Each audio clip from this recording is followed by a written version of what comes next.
I think the definition of greatness is to inspire the people next to you. Yeah, I think that's what greatness is or should be. It's not something that lives and dies with one person. It's how can you inspire a person to then in turn inspire another person that then inspires another person.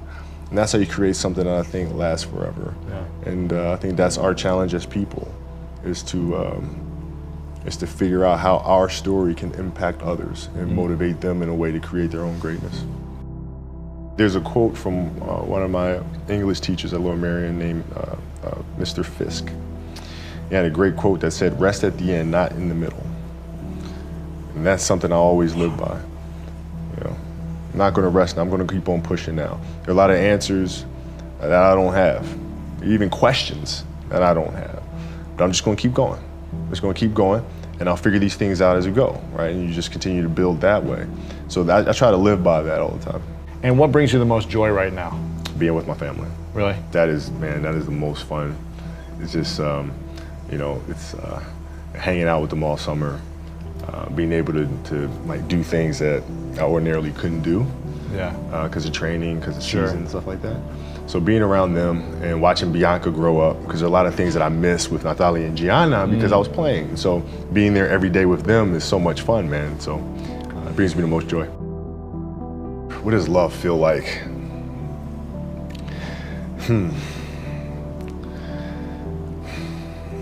Happiness is such a, I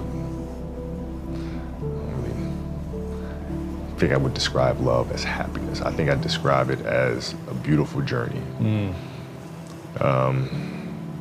know, it has its ups and downs, right? Whether it's in marriage or whether it's in the career, you know, things are never perfect.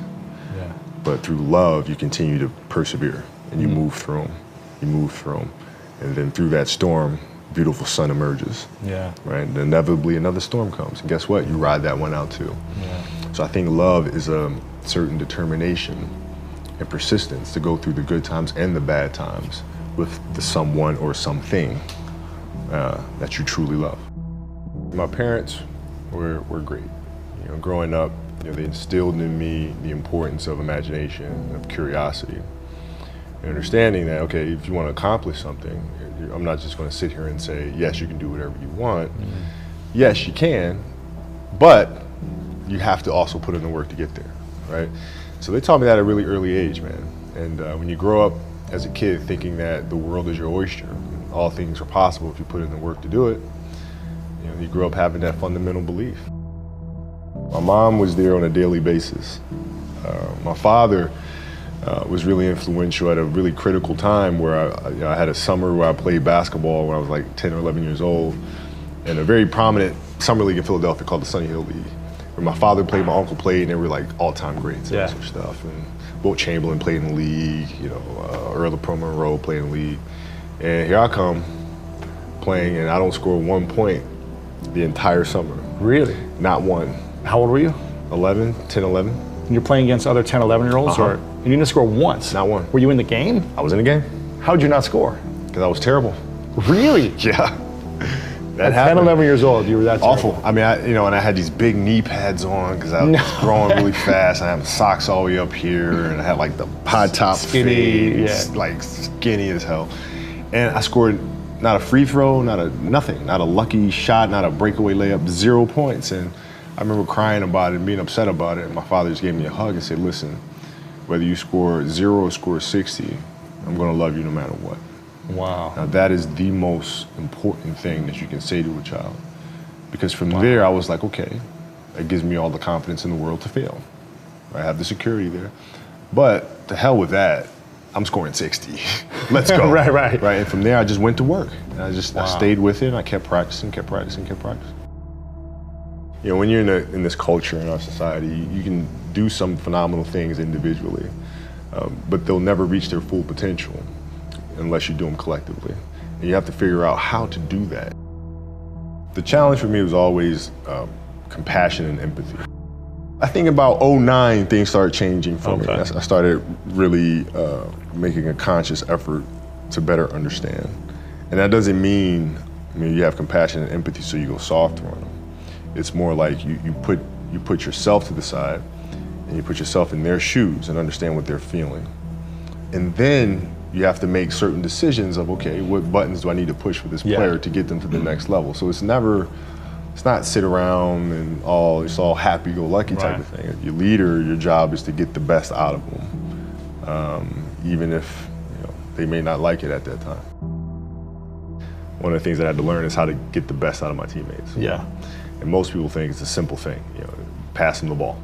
But that's not how you make guys better. You have to really affect their behavior. How do you do that? So, I would tell guys, we got back-to-backs. I don't care if we're in Miami, I don't care if we're in a great city of Chicago. We can't go out, we gotta get rest. Right? Back-to-back games. Back-to-back games, right? Monday, Tuesday. You play Monday and you play again Tuesday. Guys aren't gonna listen, right? Right. So a few times I said, all right, we'll all go out. We'll go out together. Really? I'll drink with you, right? But the next morning, I'm banging on your door at 5 in the morning. Let's go. They're not getting Where are we going? I hung out with you, now you come hang out with me. Wow. This is what we do, all right, let's go. And we're at the gym, we're working out, right? We hit the bus, we go to practice, we play that night. And they're dead. And they're dead. And they're like, oh, lesson learned. Really? Lesson learned. Take them out once. Listen, if you're gonna do that. But don't let that compromise what we're here to do. Right. This is why we're here. This is why you're here in the first place. What does losing feel like to you? It's exciting. Why is it exciting? Because it means you have different ways to get better. There's certain things that you can figure out that you can take advantage of, right? Certain weaknesses that were exposed that you need to shore up, right? So it was exciting. I mean, it sucks to lose. Right. But at the same time, there are answers there if you just look at them. I'll give you an example. So Katie Lou Samuelson is one of the best college basketball players in the country. She plays at UConn. She's going to be a senior. And they just had a really tough season last year where they lost to Notre Dame in the final. And so I asked her, I said, have you watched the Notre Dame game?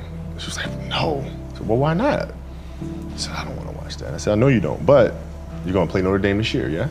Yeah. What's the chances you see him again in the final? I said, well, you probably see him again. I said, well, you can't show up and play them without knowing why you lost that one, right? So, the mistakes that you've made in that game, you have to do the hard stuff and watch that game and study that game to not make those mistakes over and over again just because you weren't brave enough to face it. So she came down to the office. I brought her down to the office and we sat down, we watched that game together. Wow. Right? And you gotta deal with it. Face it. Gotta deal with it. Face it, learn from it.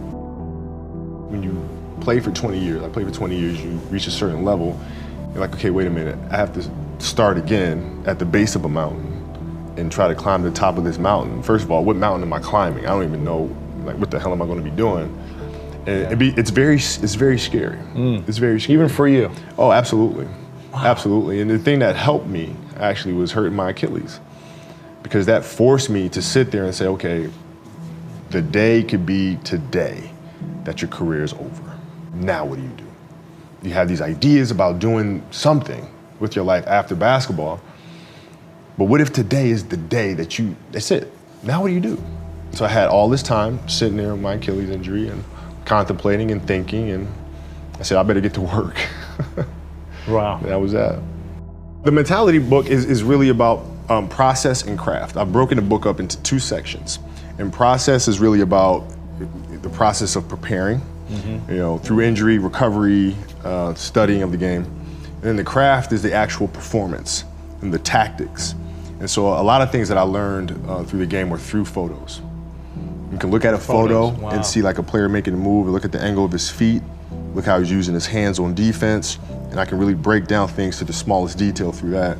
And that's what you'll see in this book. I mean, it's really a basketball Bible. You'll see how I break things down, like how I'm looking at things to the smallest of detail. Yeah. And that's the best way to understand how to have that kind of mentality, is to ask questions, then find answers. And then that lead to more questions, and you find more answers, and that's what the book is. So how can we teach our children what it means to work hard? Well, you do it through training, right? So when I get up in the morning, my daughter goes with me.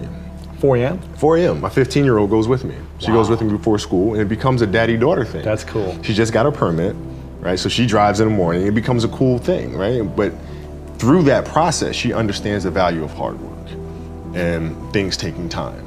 And the same thing with my 12-year-old, right? right? She practices every day, right? And so it's through those behaviors is where I find the motivation to do it.